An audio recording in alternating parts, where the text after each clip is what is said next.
Hi, and welcome to today's video. Today our main focus will be grounding. Why is grounding a crucial element in therapy? Why do we don't even think about going into process before we are fully rooted and grounded in our bodies? So for those of you who don't know me, my name is Lana. In my work, I connect body, emotions, and the soul.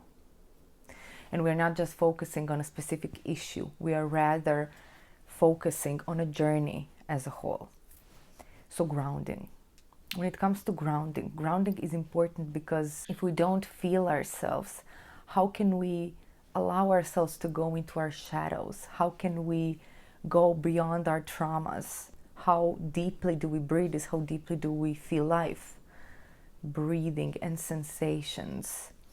These are the basics. This is a foundation to feel my body. Because once I start feeling myself, that gives me the sense of safety and stability. And once I feel safe, then I can go into the therapeutic process.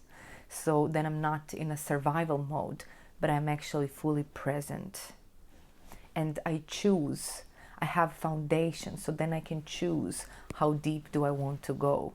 Because if we don't have these foundations that actually come from within, we cannot go into the process, because otherwise we will have to break some of our illusions. And if we break them, then we might question who we really are, and we literally could fall apart, so to say. So there are so many different practices of grounding that you can do today. And it's about feeling yourself connected to the earth, feeling your sensations, feeling yourself present in your surroundings.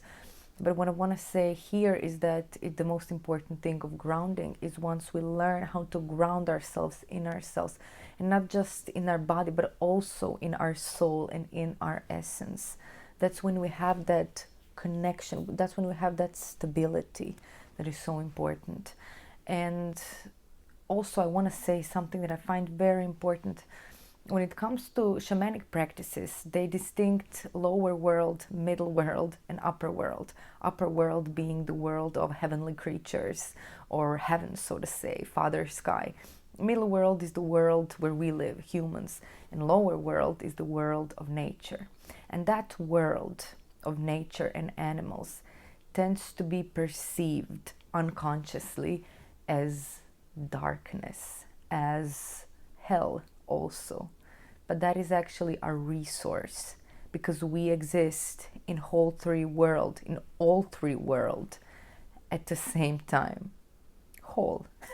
Yeah, we do. We are whole when we're all three worlds. These are all parts of us, the way we approach it. So we first must allow ourselves to be fully grounded in this primitive, animalistic nature of us. We must accept our humanness, and also we must acknowledge that we are divine too. So if we miss any of these three parts, we are crippling ourselves in a way. In order to really live as the fullness of all of our potentials, we must embrace all three worlds. And this lower world, as they call it, we can call it a lower stream, so to say. It's the inner earth, it's the inner animalistic, mammalian nature that each and every one of us has. It's important to not project it outside of us, but rather to embrace it and to understand that the deeper we are rooted, the more and higher and wider branches we can have. So the deeper we go within into the earth, the higher we can go into the sky, into our divine. And I will actually share one example of mine to highlight the importance of this. So I was disconnected, so to say, from my lower parts of the body. And I had a huge shadow projection onto some men, as I perceived them as these big bad wolves that want to cross my boundaries, that even want to hurt me. And I was afraid of them.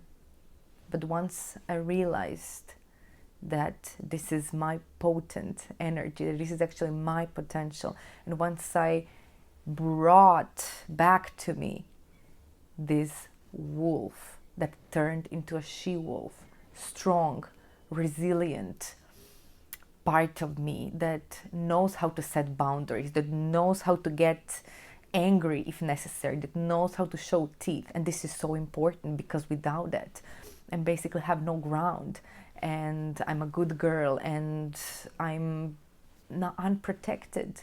And this was a huge breakthrough, because that part gave me that stability, that safety, and that freedom at the end of the day. So when it comes to shadows, shadow is actually a very vibrant, potent, and alive energy. And the longer we are not owning it, but rather projecting it, it haunts us.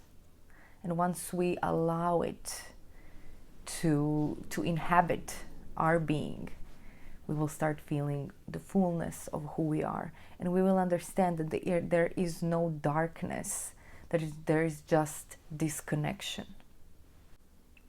And allow yourself in this moment to feel your feet fully rooted, to feel your breath guiding you, to be fully present in this moment, in this life, in this body. Allow yourself to know that this is your strength, that this is your nature, and embrace that nature of who you are, and understand that disconnection is actually very spiritual. And once we're fully connected to that part of us, we can't spiritually bypass, because then we can allow ourselves and embrace ourselves also as heavenly divine being. Thank you for being here.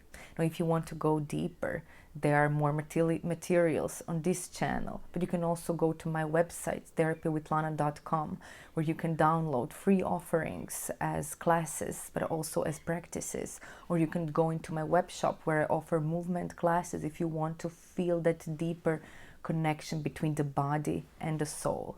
And if you really want to go deeper, you can book one-on-one session with me, and I will leave you a link in the description of this video on how you can do that. Thank you for being